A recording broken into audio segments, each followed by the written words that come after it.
பராசக்தி நம்முடைய சிவகாம சுந்தரி எல்லாம் வல்ல சுந்தரேச பெருமானுடைய இந்த திருக்கல்யாணத்தை நாம் பிள்ளைகளாகிய நாம் இந்த திருக்கல்யாணத்தை செய்து வைத்திருக்கிறோம். இது ஒரு பெரிய பாக்கியம். இதற்கு நிறைய அள்ளி அள்ளி கொடுக்கணும். அன்னதானத்துக்கு நிறைய கொடுக்கணும். இப்பெல்லாம் பார்த்தீங்கன்னா இந்த மொய் வைக்கிற வழக்கம்லாம் போயிட்டுது. அவங்களே போடுறாங்க மொய் வைக்காதீர்கள் அப்படின்னு. ஏன்னா திரும்பி நாங்கள் செய்யணும். அதனால நீ கொடுக்கவும் வேண்டாம் வாங்கவும் வேண்டாம்னு பிரச்சனை. அதனால நம்முடைய கோயிலில் என்ன சொல்றாங்க அப்படின்னா, இந்த ஊர் மக்கள் இங்க இருக்கிற எல்லாருடைய பங்கு அதில் இருக்கணும்னு நினைக்கிறாங்க. அதனாலதான் கோயிலில் உண்டியல் வைக்கிற அந்த கான்செப்டே இப்போ பணக்காரெல்லாம் கொடுக்குறாருங்கப்பா, நாங்கள் ஏழை நாங்கள் தர்ற இந்த 50 ரூபாயை சாமி ஏற்றுக்க மாட்டாரா, வாங்க மாட்டீங்களா அப்படின்னு ஒரு எண்ணம் வரக்கூடாதுங்கிறது தான் உண்டியல் வச்சாங்க. அதனால உங்களால் முடிந்த எந்த உதவியாக இருந்தாலும் அருள் கொடையாக இருந்தாலும் இந்த திருக்கல்யாணத்திலே உங்களுடைய பங்கு நிச்சயமாக இருக்கணும்னு இந்த கோயில் நிர்வாகம் விரும்புகிறது. அதனால விருப்பம் இருக்கிறவர்கள் அதில் பங்கு பெற்று சிவபுண்ணியத்தை நீங்கள் பெற்றுக்கொள்ளலாம். இங்கே எல்லோரும் சமம்தான். ஆனால் உங்கள் பிரதிநிதியாக எல்லாருடைய சார்பாக இங்கே அமர்ந்திருக்கிற அந்த மணவீட்டார்கள் மணமகன் வீட்டார்கள் அப்படின்னு 2 வீட்டார் பக்கத்திலையும் இன்னைக்கு கல்யாணம்னா இன்னைக்கு யாருமே வரக்கூடாது. அந்த காலத்துல கல்யாணம்னா 1000 பேர் இருந்தாங்க. 1000 பேரை போய் சொல்லி கல்யாணம் பண்ணுங்க. இன்னைக்கு யாருமே கிடையாது, கல்யாணம் பண்றாங்க. ஒன்லி இப்ப அது வேற, இப்ப ஆன்லைன்ல கல்யாணம் பண்ணிக்கிறாங்க. பையன் லண்டன்ல இருக்கா, பொண்ணு அமெரிக்கா இருக்கு, அப்படியே வீடியோவிலேயே கல்யாணம் பண்ணி மோதிரத்தை மாத்திர மாதிரியே மோதிரத்தை கொண்டு போய் டிவியில் காமிக்கிறாங்க. அப்படி விரல நிட்டுது அந்த அம்மா, உடனே மோதிரம் மாத்திக்கிறாங்க. இப்ப அப்படிலாம் வந்துருச்சு. அதனால இன்னைக்கு நிலைமைகள்லாம் மாறிக்கொண்டு இருக்கிறது. ஆனால் நம்முடைய சம்பிரதாயம், நம்முடைய பண்பாடு, நம்முடைய மரபு என்றுமே மாறாமல் இருக்கிறது. இந்த திருக்கல்யாணம் பார்த்தா உங்க வீட்டில் கல்யாணம் நடக்கும். இந்த திருக்கல்யாணம் பார்த்தா உங்க ஜாதகத்தில் இருக்கிற ராகு தோஷம் நீங்கும். செவ்வாய் தோஷம்னு ஒரு காலத்தில் அப்பெல்லாம் கிடையாது. ஆனால் இப்போ எங்கே போனாலும் செவ்வாய் தோஷம் தலைவலி. 4ல் செவ்வாய், 12ல் செவ்வாய், 8ல் செவ்வாய். நமக்கு இன்னைக்கு ஒரே ஒரு செவ்வாய் தான், இன்னைக்கு டியூஸ்டே. ஆனால் நவகிரகத்தில் 4ல் 8ல் 12ல் இதில் வேற பரிவர்த்தனையாக பார்க்கப்படாது. செவ்வாயும் சூரியனும் சேரக்கூடாதுங்கிறான், சந்திரனும் சேரக்கூடாதுங்கிறான். நாங்களே ஒருத்தரும் சேர்ந்துக்கிறது இல்லை, ஆனால் அவங்கெல்லாம் ஒன்றா சேர்த்துக்கிறாங்களே அப்படின்னு வருத்தப்படுறீங்க. அதில் பிரச்சனை என்னன்னா ராகுவும் கேதுவும் பார்க்கப்படாது. இதை கொண்டு போனால் இதே மாதிரி மாப்பிள்ளை இதே மாதிரி பொண்ணை பார்க்கணும்னு என்னைக்கு பார்க்க, பையனுக்கு வயசு 40, பொண்ணுக்கு வயசு 30. எங்கே கல்யாணம் பண்ணுறது? சரி, எல்லாம் சரியாக வந்ததுன்னா அடுத்தது நட்சத்திரம். நீ கேட்ட நட்சத்திரம், நீ மூல நட்சத்திரம், நீ ஆயில்யம், இப்படி ஒன்று சொல்லி பொண்ணு கல்யாணமே நடக்காமல் போயிடுச்சு. நீங்கள்லாம் என்ன பண்ணுறீங்க? பரிகாரம் செய்யணும், பரிகாரம் பண்ணணும்னா 10,000 ரூபா வேணும். என்ன பண்ணுறது? வாங்குற சம்பளமே 500 ரூபா 1000 ரூபாய். இதில் பரிகாரம் 10,000 ரூபாய்க்குனா எங்கே போகிறது அப்படின்னா இந்த பரிகாரமே நீங்கள் செய்ய வேண்டிய அவசியம் இல்லை. இந்த திருக்கல்யாணத்தில் இந்த அட்சதை, நான் சொன்னேன் அட்சதை அப்படின்னா முள்ளு, அதாவது முனை முறியாத அரிசி.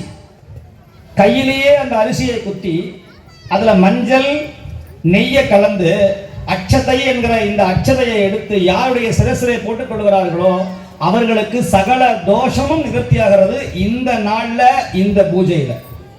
ஆக நீங்கள் எந்த தடை, கல்யாண பாக்கியம் இல்லை, குழந்தை பாக்கியம் இல்லை, சொந்த வீடு அமையல, வேலை வாய்ப்பு அமையல, உடம்புல வியாதி, கணவன் மனைவி ஒற்றுமை இல்லை, நவக்கிரக தோஷம், நல்ல படிப்பு வரல, படிச்சிருந்தும் வேலை அமையல, கிடைச்ச படிப்பு கிடைக்கல அப்படின்னு குறைகளை சொல்லிக்கிட்டே இருக்கிறோம். சில பேருக்கு எல்லாம் இருக்கு, நிம்மதி இல்லை. நல்ல பங்களா இருக்கு, 4 ஏசி இருக்கு, 4 கார் இருக்கு, தூக்கம்னா தூக்கம் வர மாட்டேங்குது. காரணம் என்னன்னா போனை என்னைக்கு ஜியோகாரம் வந்தாலும் அன்னையோட தூக்கம் முடிஞ்சு போச்சு.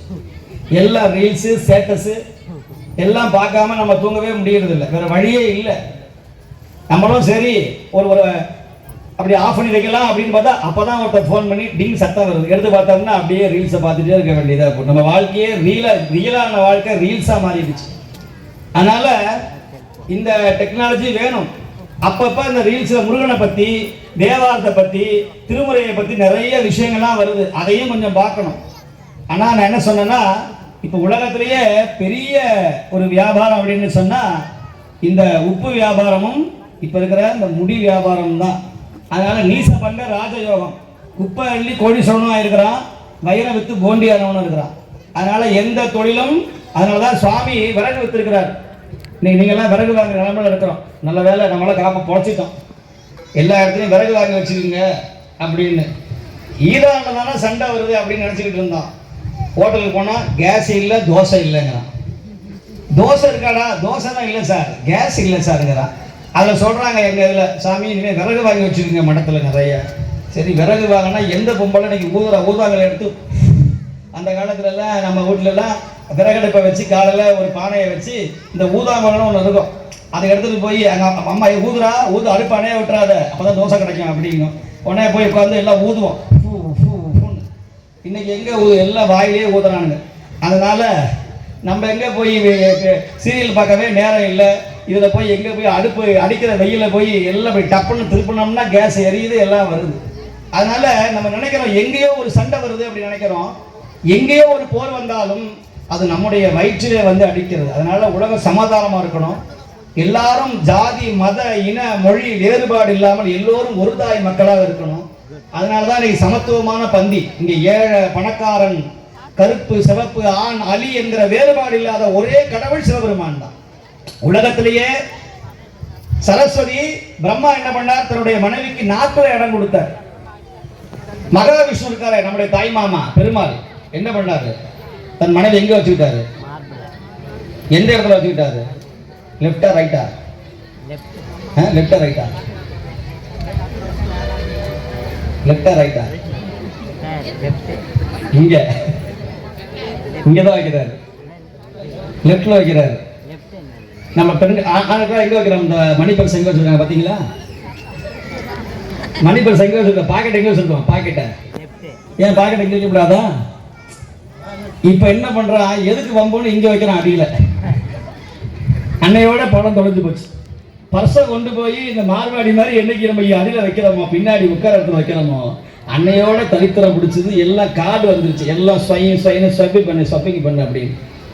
அதனால மகாலட்சுமி என்ன பண்ணார், அதனால நிறைய பேருக்கு ஹார்ட் அட்டாக் வருது.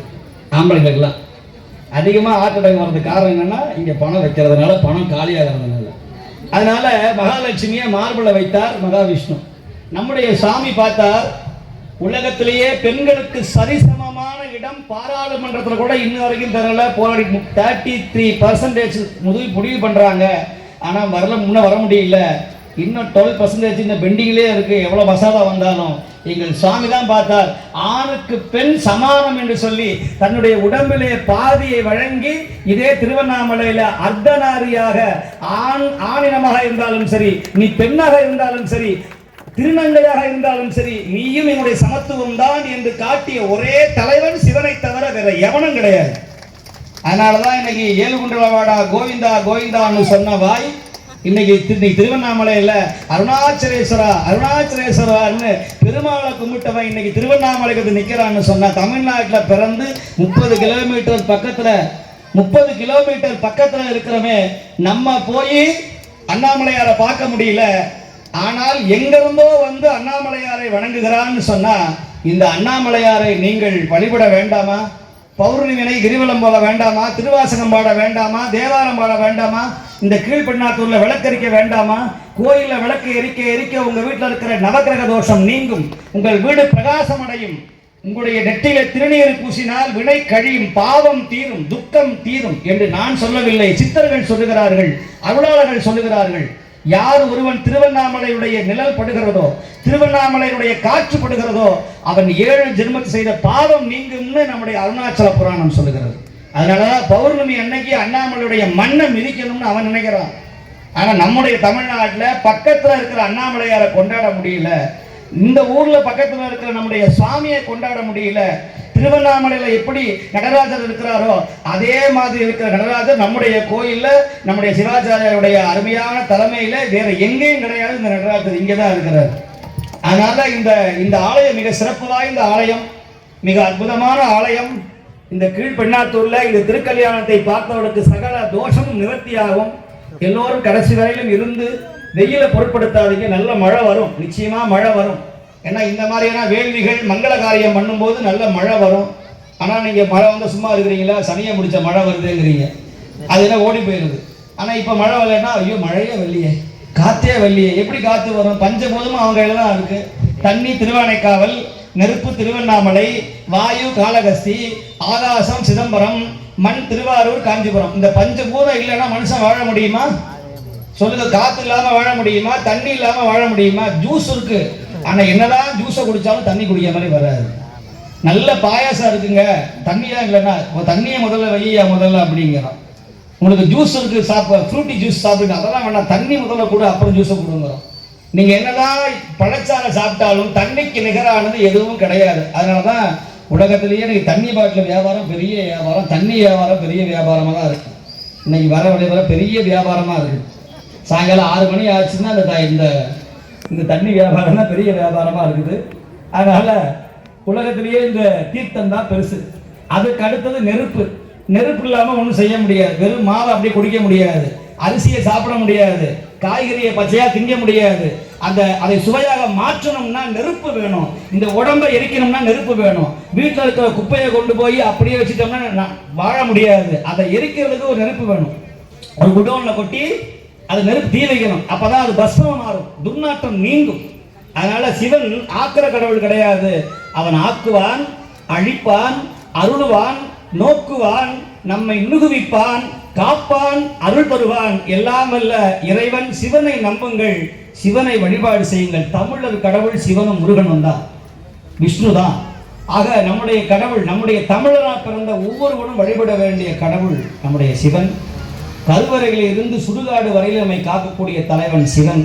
உங்கள் தலையெழுத்தை மாற்றக்கூடியவன் எல்லாம் வல்ல மீனாட்சி சுந்தரேஸ்வர் பெருமான் என்று சொல்லி, உங்களுடைய ஜாதகத்தில் எந்த தோஷம் வந்தாலும் இந்த நாளில் இந்த திருக்கல்யாணத்தை கண்டவர்கள் அவர்கள் நிம்மதியோடு வாழ்வார்கள் என்று சொல்லி எல்லோரும் திரளாக வந்து இந்த மகா தீபாராதனை பார்த்து திருநீர் பிரசாதத்தை ஏற்றுக்கொண்டு இங்கு வருகிற இந்த கல்யாண விருந்தில் எல்லோரும் சென்று உணவருந்தி சிவபுண்ணியம் பெறுமாறு உங்களை அன்போடு வேண்டி, பணம் படைத்தவர்கள், நிதி படைத்தவர்கள், அரிசி பருப்பு எதுவாக இருந்தாலும் கொடுங்க. தயவு செய்து சாப்பிட போகும்போது அடிச்சு பிடிச்சிட்டு ஓடாதீங்க. அதனால எல்லாருக்கும், ஏழைகள் முதல்ல, வயசானவங்க, குழந்தைங்க, கர்ப்பிணி, நோயாளிகள், இவங்களுக்கு முதல்ல இடம் கொடுங்க. மற்றவங்க எல்லாம் தெம்பா இருந்து பின்னாடி சாப்பிடலாம். அதனால சாப்பிட்ற நின்றுட்டு அப்படியே முதுக சொரியாதீங்க. அப்பதான் ரசத்தை விட்டு வாயில வைப்பாரு, என்னப்பா இன்னும் சாப்பிடலையான்னு அவன் சொத்தச்சு இனிமேல் திங்கே கூடாதான்னு போட்டு போயிடுவான். அதனால கொஞ்சம் கண்ணு வைக்காம கொஞ்சம் அவங்க சாப்பிடணும்னு சொல்லி எல்லாரும் இந்த திருக்கல்யாணத்தை உதவி செய்யணும். தொடர்ந்து கோயிலுக்கு வரணும். நிறைய உதவிகள் இந்த திருக்கல்யாணத்தை நம்ம மொய்யெல்லாம் நீங்கள் வச்சு உங்களுடைய மனசுக்கு தகுந்த மாதிரி ₹1 இருந்தாலும் தானம் பண்ணுங்கள், தர்மம் செய்யுங்கள்.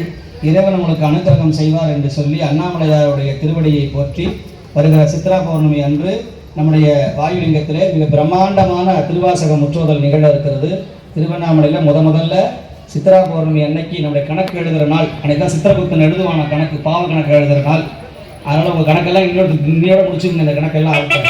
அதனால் ஆமாம், அவர் ரொம்ப அவசரமாயிட்டார், நான் சொல்கிறாரு பசிக்குது பாவம், சீக்கிரம் பிடிக்க சாமி அப்படின்னு அவர் சிக்கல் தர்றார். அதனால் எல்லாரும் திருவண்ணாமலைக்கு வந்து சிவபுண்ணியம் பெறுமாறு உங்களை அன்போடு வேண்டி இப்பொழுது மகா தீபாராதனை அண்ணாமலைக்கு அரோகரான்னு சொல்லி இந்த சுவாமியை வழிபட. அண்ணாமலையாருக்கு அரோகரா, அண்ணாமலையாருக்கு, அண்ணாமலையாருக்கு, அண்ணாமலையாருக்கு, உண்ணாமலை அம்பிகைக்கு அரோகரா, அண்ணாமலையாருக்கு அரோகரா. கற்பனை கடந்த ஜோதி கருணையே உருவமாகி அற்புத கோலம் நேடி அருமறை சிறக்கும் மேலாம் சித்தர விமமாகும் திருச்சிற்றம்பலத்துள் நின்று பொற்புடனிடம் செய்கின்ற பொங்கலை போற்றி போற்றி.